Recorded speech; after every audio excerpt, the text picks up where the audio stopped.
Այս մարդը թալանեց Երևանի կենտրոնական բանկը եւ իրագործեց դարի գողությունը, օգտագործելով ընդամենը 1 մանկական անձրևանոց։ Գողությունը մտածված էր իդեալական։ Գիշերվա մթության մեջ նա հայտնվում է բանկի հարևան շենքի տանիքում։ Իրագործելով անհավանական ցատկ, պատուհանից մտնում է ներս եւ հայտնվում է բանկի շենքում, ուղիղ պահոցի վերևի սենյակում։ Ու այնտեղ նրա ոտքերի տակ հաստ բետոնե շերտի հետևում միլիոններն էին։ Միլիոններ, որոնք նա գողանում է, օգտագործելով ընդամենը 1 անձրևանոց։ Անհավանական է, ինչպես նա դա արեց։ Գործը հասավ Կրեմլ, 120 օպերատիվ աշխատող օր ու գիշեր փնտրում էր նրան, 1 տարի, ոչ մի հետք։ Բայց նա, ով թվում էր անորսալի ու բեմադրել էր համարյա թե իդեալական գողություն, անում է մեկ սխալ, որի պատճառով նրան բռնում են։ Ով էր այն հայը, որ հանդգնեց ու արեց դարի գողությունը, եւ որն էր այն սխալը, որ դարձավ նրա համար ճակատագրական։ Այս վիդեոյի ընթացքում կլինեն փոքրիկ գովազդներ։ Զինվեք համբերությամբ, նայեք այդ գովազդները, դրանք շատ կարճ են, խոստանում եմ, բայց հենց այդ գովազդներն են ինձ օգնում ամեն շաբաթ ձեզ համար նոր վիդեո նկարել։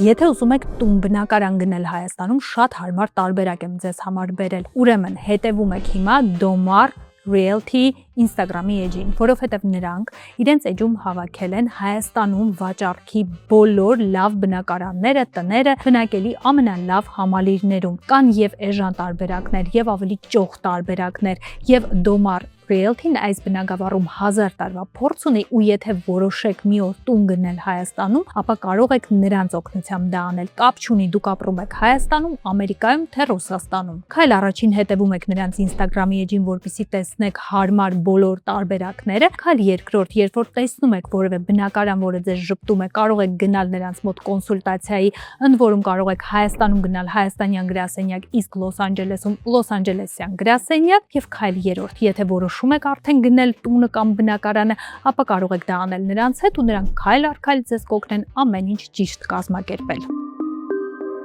1977 թվականի օգոստոսի 8-ն էր, Երևան։ Մայրաքաղաքում այդ օրը, այնպես ինչպես այդ եղանակին ցանկացած տարի, անտանելի շոկ էր։ ԽՍՀՄ Պետբանկի Երևանի կենտրոնում գտնվող գրասենյակի աշխատակիցները ոչինչ չկասկածելով գալիս են աշխատանքի։ Բանկի պահոցի մետաղական ծանր դուռը բացվում է, եւ դուռը բացած աշխատողները քարանում են տեղում։ Պահոցի առաստաղին փոքր անցք էր, վիրաբուժական կոկիկությամբ ու ճշգրտությամբ բացված, իսկ ներքևում դրված էր անձրևանոց բանկի պահոցում։ Այդ պահին ոչ ոք դեռևս չէր էլ կասկածում, թե ինչպես է անձրևանոցը հայտնվել պահոցում, բայց մի բան պարզ էր, այնտեղ պահված միլիոնները, իսկ ավելի կոնկրետ 1.525.000 ռուբլին անհետացել էին։ Ինչպես։ Լուրը ցնցող էր։ Այդ տարիներին ընդունված միֆի համաձայն խորհրդային բանկը թալանելը պարզապես անհնար էր։ Ոչ թե որովհետև բանկերը այդքան խիստ վերահսկվում էին, այլ որովհետև խորհրդային մարդու մտքով անգամ չէր կարող անցնել թալանել կենտրոնական բանկը։ Լուրը կայծակնային արագությամբ վեր է բարձրանում իշխանական բյուրոկրատիայով։ Սկզբում հանրապետական ՆԳՆ-ից մինչև Կենտկոմ, Հայաստանի Կենտկոմից Մոսկվա եւ արդեն նույն օրը երեկոյան գործը անձամբ իր վերահսկողության տակ է վերցնում ԽՍՀՄ Կենտկոմի գլխավոր քարտուղար Լեոնիդ Բրեժնևը։ Գործին են խառնվում ավելի քան 120 իրավապահներ, բայց մի բան պարզ էր. գողին թարմ հետքերով բռնել անհնար է լինելու, որովհետև գողությունը իրականացրել էին ուրբաթ օրը, օգոստոսի 5-ին, իսկ դրա մասին իմացել էին միայն երկուշաբթի առավոտյան։ Այսինքն գողությունից անցել էր ոչ թե մի քանի ժամ, այլ մի ամբողջ 2 օր։ Քննությունը սկսում է վերականգնել ուրբաթ օրվա երեկոյի դեպքերը րոպե առ րոպե, վայրկյան առ վայրկյան, սանտիմետր այլ սանտիմետր, եւ այն, ինչ պարզում են քննիչները, նման է իսկական կինոյի սցենարի։ Գողը ներս չէր մտել բանկի դռնից եւ չէր բացել սեյֆը բանալիով։ Պահոցի անմիջապես վերևում գտնվում էր հանգստի սենյակը, որը հետաքրքիր զուգադիպությամբ այս նույն ժամանակահատվածում նորոգման մեջ էր գտնվում։ Պատուհաններին չկային ճաղավանդակներ, իսկ պատուհանը տնտեսվարը ինչ-որ զուգադիպությամբ մոռացել էր եւ բաց էր թողել։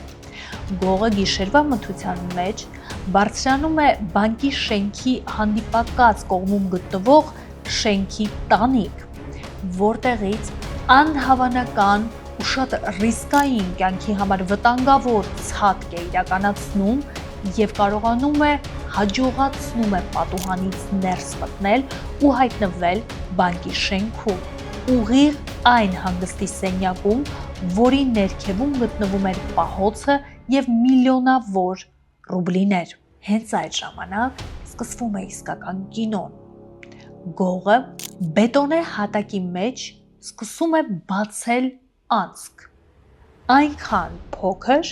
որ բավարար լինի այդ անցքով անցկացնել սովորական անձրևանոցը։ Անցքը բացելուց հետո նա անցքի ներսով մտցնում է անձրևանոցը, իսկ հետո զգուշությամբ անձրևանոցը բացում է, ապա սկսում է կամաց մեծացնել անցքը։ Թափվող բետոնի կտորները ընկնում էին ուղիղ անձրևանոցի մեջ, ոչ մի կտոր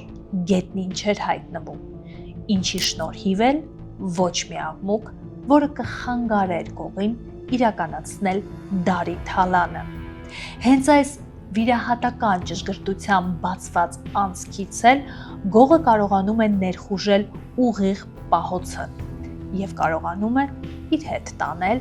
1,525,000 ռուբլի։ Որպեսզի ավելի լավ պատկերացնեք, թե ինչ գումարի մասին է խոսքը, այս գումարը բավական կլիներ այդ տարիներին գնել մոտավորապես 142 Նիվա Մակնիշի ավտոմեքենա, որը ԽՍՀՄ տարիներին ամենապահանջվածն էր եւ որի համար մարդիկ հերթեր էին կանգնում, կամ օրինակ կբավականացներ գնել 200 խրուշչովյան բնակարան, նորից խորհրդային տարիների մարդու իսկական երազանքը։ Բայց հետաքրքիր էր մի բան, ու սա հանգիստ չէր տալիս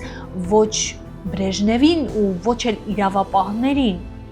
ով կարող էր հանդգնել նման քանակի գումար գողանալ եւ ամենակարևորը ինչի համար։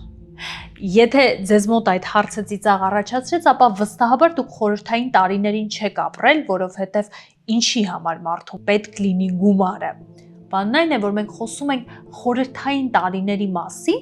որտեղ նույնիսկ սովորական ավտոմեքենա գնելու համար դու պետք է բացատրություն ներկայացնեիր։ Դժվար է պատկերացնել, որ խորհրդային մարդը հանդգնել է կատարել գողություն եւ տանել այն մասշտաբի գումար, որը ռեալիզացնել եւ օգտագործել առանց որևէ հետք թողելու չի կարողանալու։ Հենց այդ ժամանակ գալիս է առաջ մի թեորիա, համաձայն որի գողը այս գումարը թալանել էր ոչ թե անձնական հարստացման համար, այլ իրականում սպասվում էր քաղաքական հեղաշրջում, եւ այս թալանի հետևում կանգնած է որևէ մեկը, ով ուզում է այդ հեղաշրջումը իրականացնել։ Ու քանի դեռ Կրեմլի կաբինետներում քննարկում էին այս վարկածը, Երևանում կենտրոնական բանկի շենքում քննիչները գտնում են մի սխալ, որը ճարպիկ ու համարյա թե իդեալական գողություն բեմադրած մարդը թույլ էր տվել արագության մեջ, եւ հենց այդ սխալն էլ դառնում է նրա վերջի սկիզբը։ Եթե ուզում եք տուն գնել, մեքենա գնել, նոր բանկային քարտ ունենալ ու նույնիսկ տուն վարձակալել, ձեզ անհրաժեշտ է լավ ու բարձր կրեդիտ սկոր։ Առանց դրա այսօր Ամերիկայում ապրել ուղղակի հնարավոր չէ։ Հիմա հարց է առաջանում, եթե ձեր կրեդիտ սկորը ընկած է, ինչպես այն բարձրացնել ու ինչ անել, որպեսզի այդ սկորը բարձրանալուց հետո չընկնի։ Next Level կրեդիտի մասնագետները ձեզ կօգնեն բարձրացնել ձեր կրեդիտ սկորը ու ամենակարևորը ձեզ կպատմեն, թե ինչ սխալներ չպետք է անեք, որպեսզի այդ բարձրացած կրեդիտ սկորը նորից հանկարծ չընկնի։ Հենց հիմա բացեք ձեզ մոտ եւ պահեք նրանց Instagram-ի էջը, որովհետեւ լավ կրեդիտ սկորը այսօր կա, վաղը չկա, իսկ առանց լավ կրեդիտ սկորի ուղղակի ապրել անհնար է։ Ու քանի դեռ իրավապահները հարցաքննություններ էին անում, մեկ այլ խումբ ոստիկանների նկատում են հետաքրքիր մի զուգադիպություն հենց այնտեղ բանկում պահոցում։ Նկատում են, որ գողը իր հետ տարել էր գումարը հիմնականում մեծ թղթադրամներով,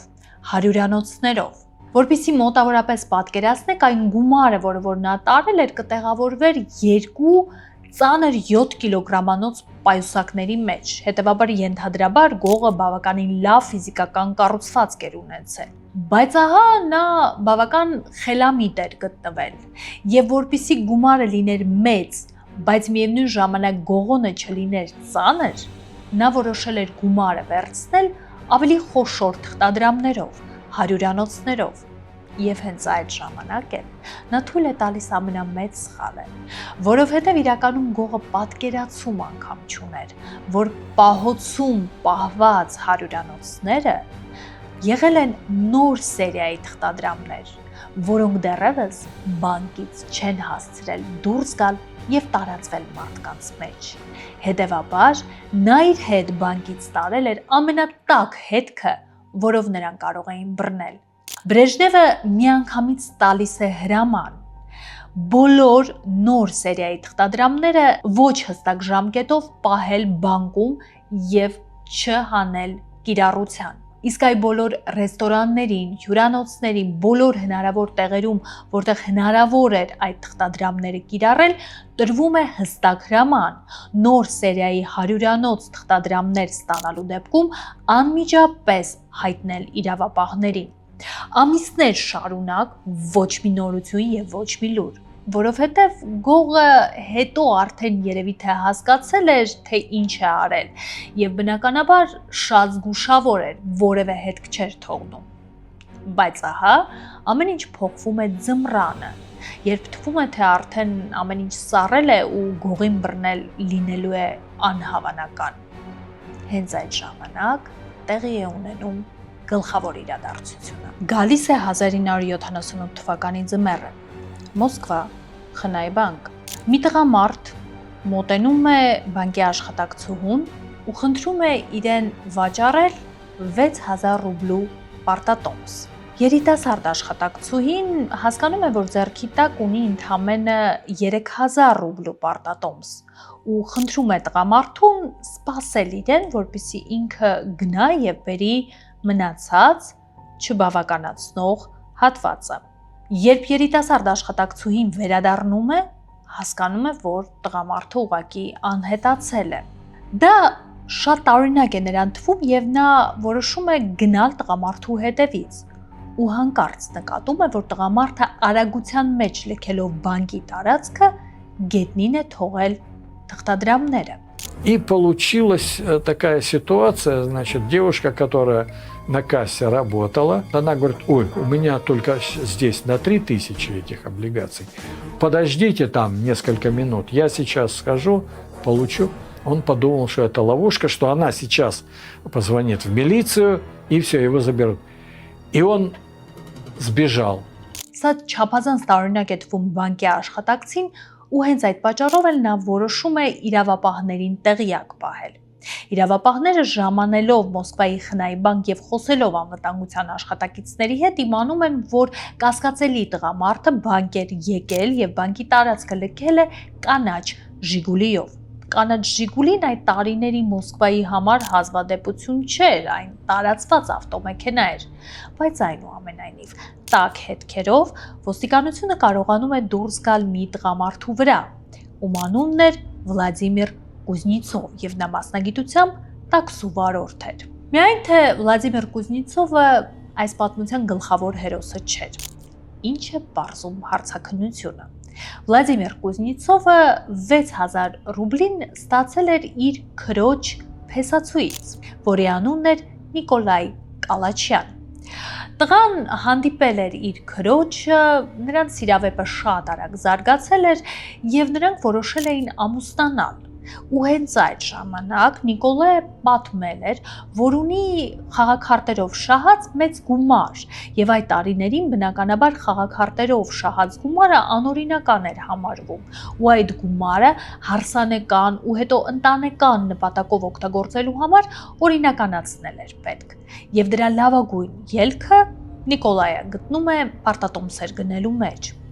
Որպեսզի իր վրա որևէ կասկածներ չբերի, նա խնդրում է իր հարսնացուի եղբորը գնալ խնայբանք եւ գնել 6000 ռուբլու պարտատոմս։ Ու ինչ է տեղի ունենում, երբ Վլադիմիրը գալիս է խնայբանք եւ խնդրում է գնել 6000 ռուբլու պարտատոմս, ու երբ բանկի աշխատակցուհին ուղակի տեղից հեռանում է, որպեսզի հավելյալ 3000-ի պարտատոմսերը բերի, Վլադիմիրի համար դա տարօրինակ է թվում եւ վախը սրտում ունենալով նա մտածում է, թե աշխատակիցը ինչ-որ բան է կասկածել, հասկացել է, որ գումարը անօրինական է եւ գնացել է ոստիկանություն զանգահարելու, ու հենց այդ պատճառով էլ խուճապահար հեռանում է բանկից։ Ոստիկանությունը գտնում է Նիկոլայ Կալաչյանին, բայց ամենահետաքրքիրը դեռ առջևում էր։ Նիկոլայ Կալաչյանը այն մարդը չէր, ով մտել էր իրականում պետբանկի պահոց եւ տարել էր հսկայական գումարը։ Ով էր այն մարդը, որ հայտնվել էր բանկի պահոցում, ով էր կանգնած Դարի Թալանի հետևում։ Նիկոլայ եւ Ֆելիքս Կալաչյանները եղբայրներ էին, իսկ ավելի կոնկրետ զարմիկներ էին։ Դարի Թալանի գաղափարը ծնվել էր հենց Նիկոլայի գլխում։ Նա ազգությամբ հայ էր, բայց ապրում էր Կրասնոյարսկում, ու այնտեղ մեղմ ասած ոչ հեշտ կյանք էր վարում։ Նրա հայրը ծանր հիվանդ էր եւ ընտանիքի ամբողջ ունեցվածքը, ամբողջ եկամուտը տարիներ շարունակ նրանք ծախսում էին հոր հիվանդության բուժման համար։ Եվ հենց այս ծանր սոցիալական իրավիճակից ելք որպես Նիկոլայը տեսնում էր գողությունը, թալանը։ Насколько мне известно, какой-то определенный опыт уже был. То есть, как долбить стену, чтобы не привлекать особо внимания, меньше шуметь. Или, допустим, делать, как говорится, дырку в стене или в потолке. Նիկոլայը մտածել էր ծրագրի բոլոր մանրամասները, քայլ առ քայլ, սանտիմետր առ սանտիմետր։ Եվ որ ամենակարևորն է, նա մտածել էր իդեալական ժամանակագրությունը, թե երբ է պետք իրականացնել գողությունը։ Գողությունը Նիկոլայը ուզում էր իրականացնել հենց ուրբաթ երեկոյան, որովհետև նա շատ լավ էր հասկանում, որ շաբաթ եւ կիրակի օրերը բանկը չէր աշխատում, իսկ դա նշանակում էր, որ նրանք ոչ միայն գողությունը հանգիստ անելու հնարավորություն կունենան, այլ նաեւ հետագայում 2 օր կունենան թաքնվելու եւ գողոնը թաքցնելու համար։ Իսկ ոստիկանները արդեն սառը հետքեր կունենան իրենց հետևից գնալու համար։ Գալիս է 1977 թվականի օգոստոսի 5-ը ուրբաթ երեկո եւ գալիս է հենց այն երեկոն, որը արդեն ես մանրամասն ձեզ ներկայացրի։ Գործի դուրս է գալիս Ֆելիքս Կալաչյանը։ Գործողությունները համակարգում է Նիկոլայ Կալաչյանը։ Арестованный Феликс, когда проводился эксперимент, признался, что он ранее был хороший спортсмен и прыгнул с одного здания в другое, где-то 4 метра. И на самом деле он это сделал, это все зафиксировали. И когда пролезал в люк, у него удалось, он показал при понятых свидетелях, как он пролезает в люк. Բայց ամենակարևոր հարցը, որը հիմա ձեզ է զարմացնելու միանշանակ, գողերին բռնեցին, իսկ որտեղ էր գումարը, ինչ էին արել Կալաչյան եղբայրները գումարի հետ, որ գողացել էին կենտրոնական բանկից։ Մի պաշեղվենք թեմայից շատ արագ։ Նկատել եք, որ երբեմն անում եք օրինակ բոթոքս ու արդյունքը շատ արագ անցնում է։ Կամ օրինակ անում եք որևէ պրոցեդուրա մաշկի խնամքի համար, որը բոլորը գովում են, բայց դուք դրա արդյունքը չեք տեսնում։ Իսկ գիտեք դա ինչից է, որովհետև այսօր էսթետիկ բժշկության մասնագետները բարի բուն իմաստով ամեն քայլափոխին են ու շատ հաճախ մենք ընտրություն ենք անում առաջնորդվելով գնով։ Գնում ենք այնտեղ, որտեղ ավելի էժան է։ Իսկ բացեմ գաղտնիք, էժան գնի հետևում շատ հաճախ լինում են պրոդուկտներ, որոնք խառնում են ջրի հետ ու դրա համար էլ ազդեցությունը արագ անցնում է։ Կամ լինում են մասնագետներ, ովքեր չգիտեն ընդհանրապես աշխատել ձեր դեմքի անատոմիայի հետ։ Ես գտել եմ վայր, որտեղ նախ adekvat գներ են, երկրորդ լավ պրոդուկտներ են, երրորդ ժամանակակից ապարատներ են ու ամենակարևորը մասնագետներ են, ովքեր գիտեն աշխատել դեմքի հետ։ Ես ինքս գնում եմ այնտեղ ու դրա համար հանգիստ ձեզ եմ խորհուրդ տալիս Բրբանկում գտնվող Savant Aesthetics էսթետիկ բժշկության կենտրոնը, հասցեն ու հեռախոսահամարը տեսնում եք ձեր էկրանին։ Իրավապահներին այնուամենայնիվ հանգիստ չէր տալիս մի բան։ Նիկոլայ եւ Ֆելիքս Կալաչյանները կարող էին իրականացնել գողությունը, բայց կար ինչ-որ մեկը, ով ինֆորմացիա տվել էր ներսից։ Հիշում եք, ես պատմեցի, որ իրականում Ֆելիքս Կալաչյանը հայտնվել էր ոչ թե պահոցի սենյակում, այլ հայտնվել էր պահոցի վերևում գտնվող հանգստի սենյակում, որը հետաքրքիր զուգադիպությամբ հենց այդ ժամանակահատվածում վերանորոգման մեջ է եղել։ Այսինքն եղել է որևէ մեկը, ով քաջատեղյակ է եղել, որ հենց այդ ժամանակ հանգստի սենյակը նորոգվում է։ Ավելին, նա լավ իմացել է, որ նորոգման պատճառով պատուհանի ճաղավանդակները հանվել են եւ հետեւաբար պատուհանները բաց վիճակում են եղել եւ հասանելի, որպեսզի դրսից որևէ մեկը կարողանա ներս մտնել բանկի շենքի տարածքը։ Ավելին, որևէ մեկը մանրամասն նաև ինֆորմացիա էր տվել բանկի հատակագծի մասին, այսինքն գողը հստակ գիտեր, թե որտեղից մուտք գործել եւ որտեղ է գտնվում փողերով պահոցը, եւ նաեւ մանրակրկիտ աշխատանք էր արվել անվտանգության աշխատակիցների ժամերը եւ աշխատանքի ինտենսիվությունը հասկանալու համար։ Հետաքննության արդյունքում Նիկոլայ եւ Ֆելիքս Կալաչյաններ անունների կողքին առաջ է գալիս եւս մեկ անուն՝ Զավեն Բաղդասարյան։ Զավեն Բաղդասարյանը տնտեսագիտության ֆակուլտետի ուսանող է եղել, որը այդ ժամանակ աշխատում էր Երևանի կենտրոնական բանկում որպես ռևիզոր։ Ամսական 85 ռուբլիով ապրող Բաղդասարյանը իր աչքի առաջ տեսնում էր, թե ինչպես էին պահոցում շարված միլիոններ, եւ հենց այդ ժամանակ նրա ուղեղում փայլում է հրաշալի միտքը, որ կարելի է կազմակերպել դարի թալանը ու մի լավ հարստանալ։ Հենց դրա ուղեղում է ծնվում այս գողության մտահղացումը,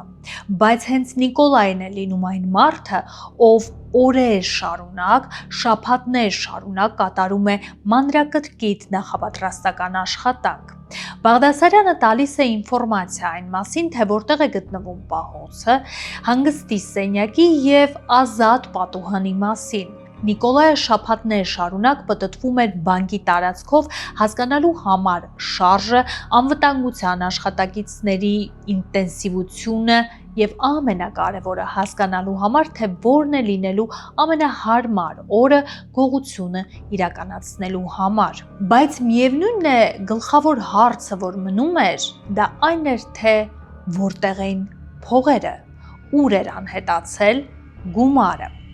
Պաշտոնական տվյալներով իրականում հետաքննությանը հաջողվում է հետ բերել գողացված գումարի զգալի մասը, բայց այնուամենայնիվ որոշակի հատված բացակայում է։ Մի հատված գումարի, որը այդպես էլ չի հայտնաբերվում ոչ մի տեղ։ Ըստ վարկածի պաշտոնական դա մի հատված էր գումարի, որը ամենայն հավանականությամբ Նիկոլայ եւ Ֆելիքս Կալաչյանները ծախսել էին, բայց բանն այն է, որ այդ մեկ տարվա ընթացքում վկաները, ովքեր տեսել էին, թե ինչպես էին ապրում Նիկոլայը եւ Ֆելիքսը, որևէ ցուցմունք չէին տալիս, որը կապացուցեր, որ Նիկոլայը ու Ֆելիքսը խրախճանքներով եւ գումարը ցիրուցան անելով լի կյանք են ունեցել։ Նրանք ավելի շատ փորձել են վարել կյանք մարդկանց, ովքեր փորձել են իրենց վրա ուշադրություն չգրավել։ Ու մինչև վերջել շատ կոնսպիրոլոգներ ասում են, որ գումարը, համենայն դեպս ինչ որ մի մասը այդ գումարի, այդպես էլ հետ չի գալիս եւ այդպես էլ հետաքննությունը չի կարողանում վերջնական իմանալ, թե ուր է անհետացել այդ գումարը եւ ըստ այդ կոնսպիրոլոգների իրականում այս պատմության մեջ բացի հիմնական 3 անուններից Նիկոլայ, Ֆելիքս Կալաչյաններ եւ Զավեն Բաղդասարյան եղել է եւս մի անուն։ Вполне возможно, что там и свои были завязаны, что не сам брат был инициатором, старший брат ограбления, а люди повыше. Либо они одиночки какие-то, да, то есть просто случайные одиночки, которые просто из-за своего безумия решили сделать это. Либо за ними мог кто-то стоять, использовать их. Եվ կորած գումարը հենց այդ մարդու մոտ էր պետք փնտրել։ Իսկ հիմա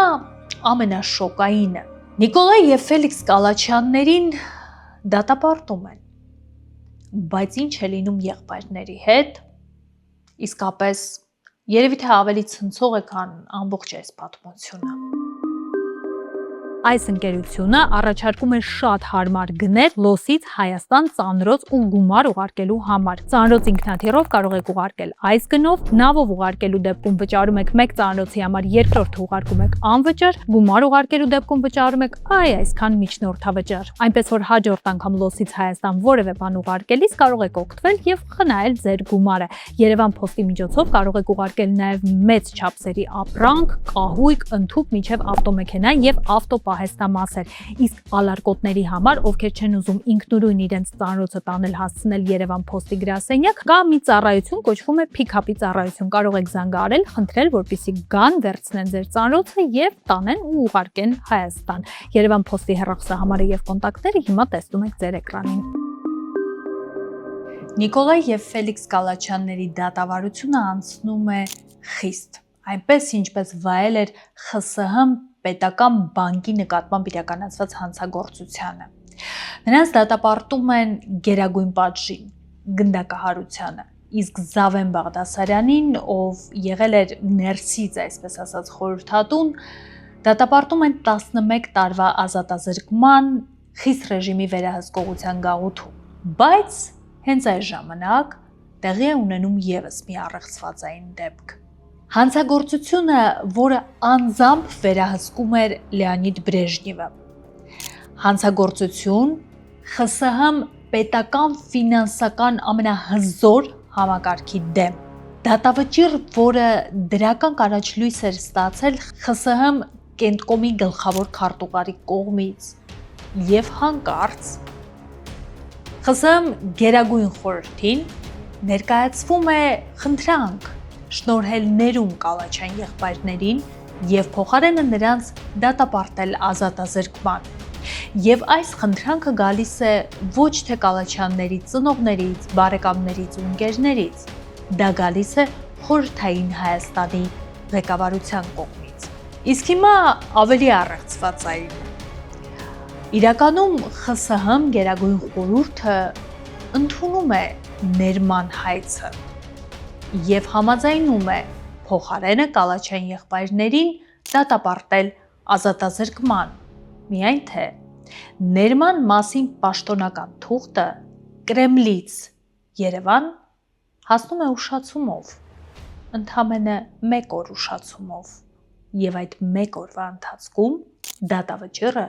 արդեն իրականացվել էր։ Թվում էր, թե Կրեմլում ինչ-որ մեկը չէր ուզում, որ Կալաչյան եղբայրները խուսափեին ու ճողոպրեին այն դատավճռից, որը ի սկզբանե որոշված էր նրանց համար։ Այնուամենայնիվ Կալաչյան եղբայրների դարի իրականացրած թալանը շարունակում է մնալ ԽՍՀՄ քրեական պատմության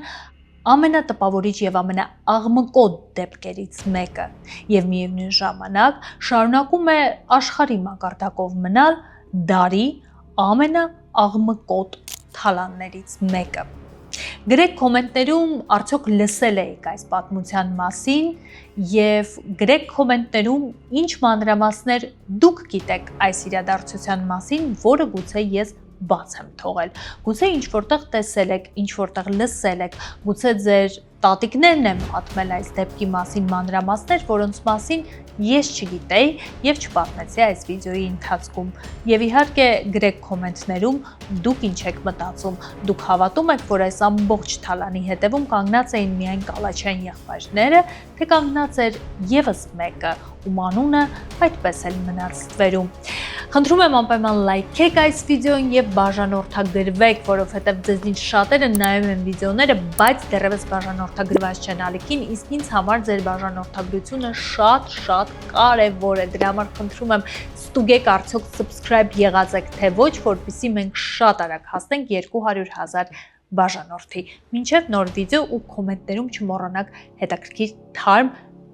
լավ թեմաներից առաջարկեք։